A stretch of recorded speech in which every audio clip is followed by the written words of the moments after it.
Welcome to day 37, media availability. Let's go ahead and just open it up for questions. Getting toward the end, it's going to keep moving fast. Go ahead. Senator Stevenson, can you talk about what happened with your beer bill today and what's next? Yeah, what happened? I presented the bill to Health and Human Services in the House, which, was an interesting committee to have it, but they substituted the bill. We went through the entire process of appropriation. I explained to them on the front end of my explanation of what the bill did, that if I understood why I was there, and if they would like to kill the bill, to go ahead and kill it, let's move on, we've all got things to do. I did.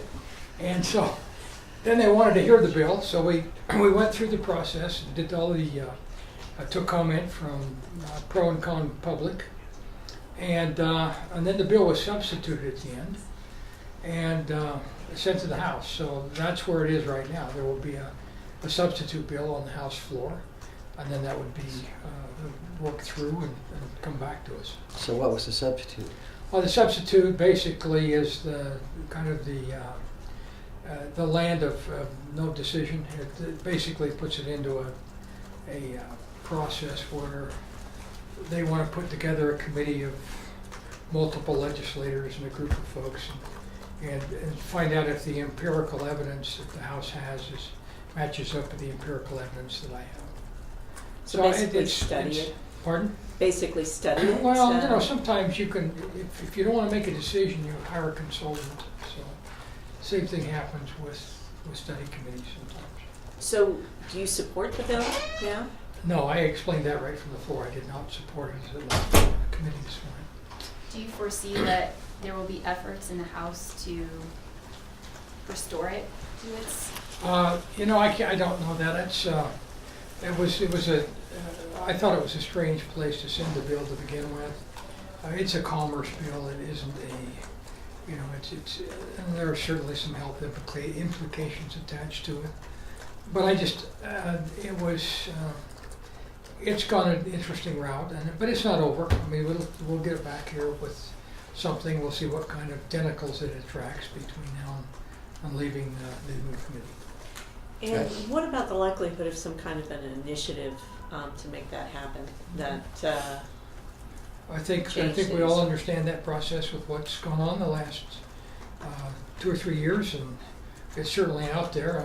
A lot of times that it depends on the money behind initiatives and so forth, where it's coming from and how much there is. But I think that's a possibility. I mean, it's possible. I don't know that. It's very interesting. I don't drink beer, and yet I get the blessings and the blame and all the stuff that comes with it. So it's it'll be interesting to see what comes back to us. Okay. I think there's certainly a difference of opinion on things that are going on in the House right now. So those that walked in may not have known his bill was substituted in committee and sent basically the substitute required or put it into a study. Or in more general terms, never land. Okay. So other questions on that, or do you have a comment on it? So. No, I was going to ask what happened because I thought it was in committee this morning. It was. We started floor time right after. Who was the sponsor of the substitute? The motion was made by Representative Dahl. Okay. All right. Okay. Other questions? On the conversion therapy bill, we heard in a press conference this morning from Equality Utah that will likely remain circled and that nothing will go forward this session. Do you have any response to that? That's news to me. So. Is that still on the House side? Yes. I was going to say because I haven't seen it. I heard it had been substituted, and I received a copy of it, and I wasn't sure of all of the details with that. I was actually trying to look at the substitute and see if there was a way to make it work as it came to the Senate. So, but that's information to me right now. So I assume if they want it to stay circled, it probably will. So, other good news for us today. anything on taxes? I know everyone is still waiting to see what that bill looks like, but it seems like the initial fiscal note on the original substitute generated a lot of frustration from the public. I imagine senators are hearing that. I believe it's obviously and still being refined, and you talked before about the timeline. We're hoping to get the bill on Friday, if we can get it on Friday. Okay. I got a text from a friend last night, and he says, "Hey, I've reviewed this. I really think it's a good policy." And I wrote him back, and I says, "You may be the only one out there." Is your friend getting taxed? Maybe at the Dairy next Queen week. on Saturday. Yeah. Yeah. It is great policy. It's very hard to implement when you broaden the base. Okay, very, very difficult, and we're seeing why.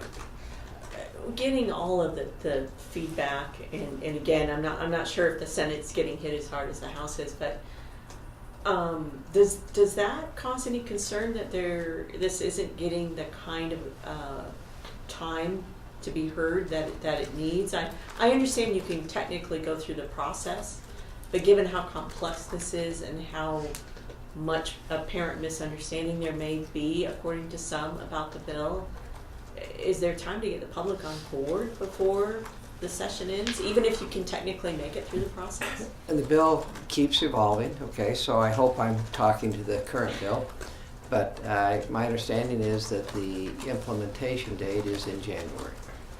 And so there's a period of time between the end of the session in January, and there's been a lot of talk about the fact that we need to have public hearings between now and the implementation date to look at any unintended consequences. And you're aware that we have the ability to call ourselves as a legislature back into a special session, and I'm confident the governor, if he found some unintended consequence, would probably do it on his end.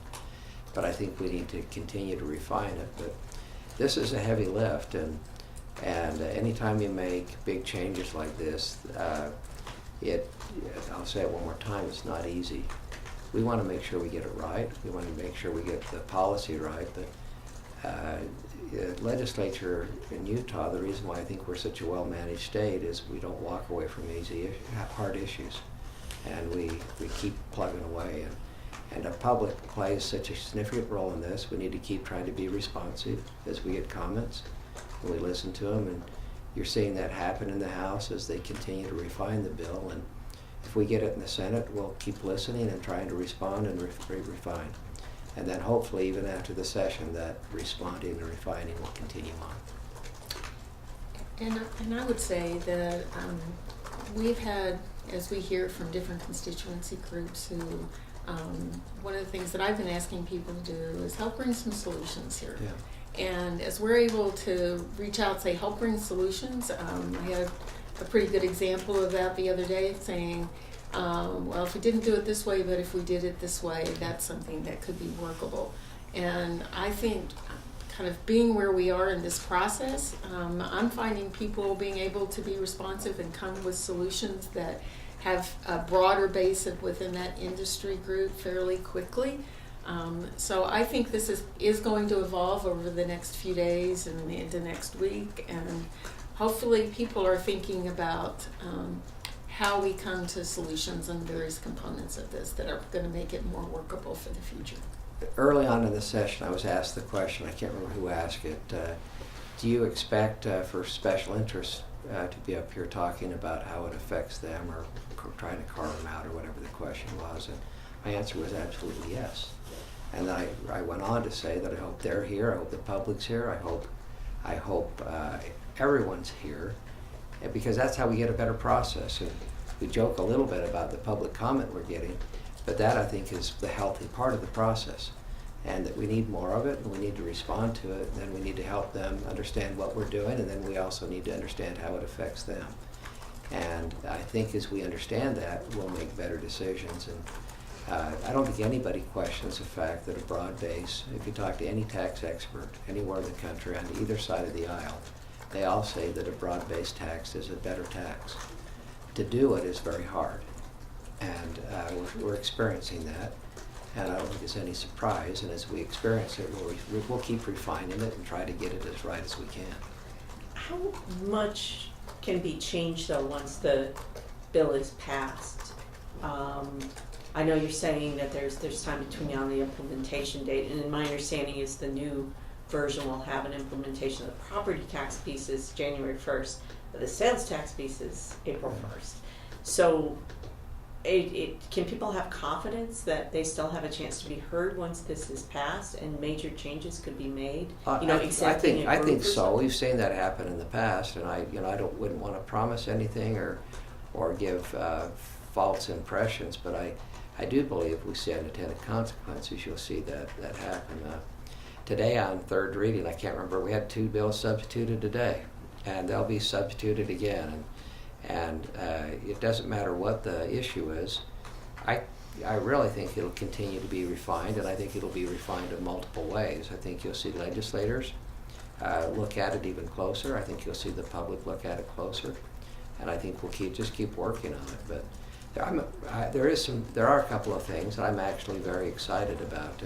As we try to broaden the base, it's very important that we don't, and I've talked about it before, we don't throw away good tax policy just because we want to broaden the base.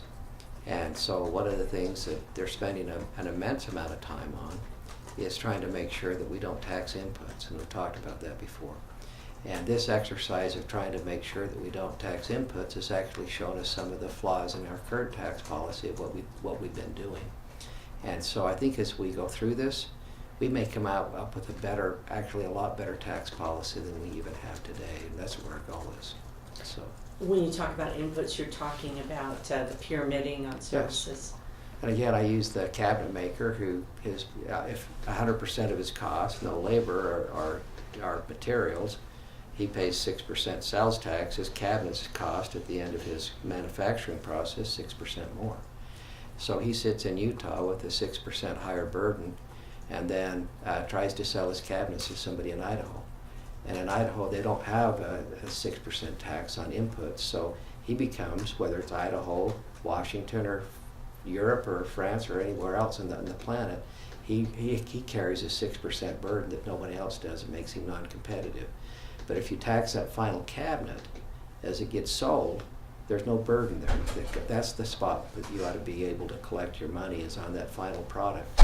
If we layer and pyramid tax after tax on inputs, we make those businesses that exist in Utah less competitive, and we either force them out of the state, or we cause them to be, have a real competitive disadvantage. You used a manufacturing example, but you're applying that to services as well when you talk about Well, a inputs. cabinet maker probably might hire an engineer, he might hire an attorney, he might hire somebody like that, and those are services.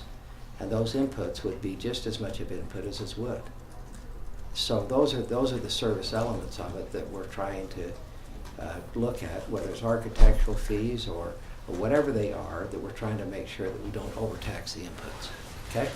But not just in terms of a final product being a manufactured product. You're talking about any Absolutely. product. Absolutely. Okay. If we get this right, we could have a real model. Okay?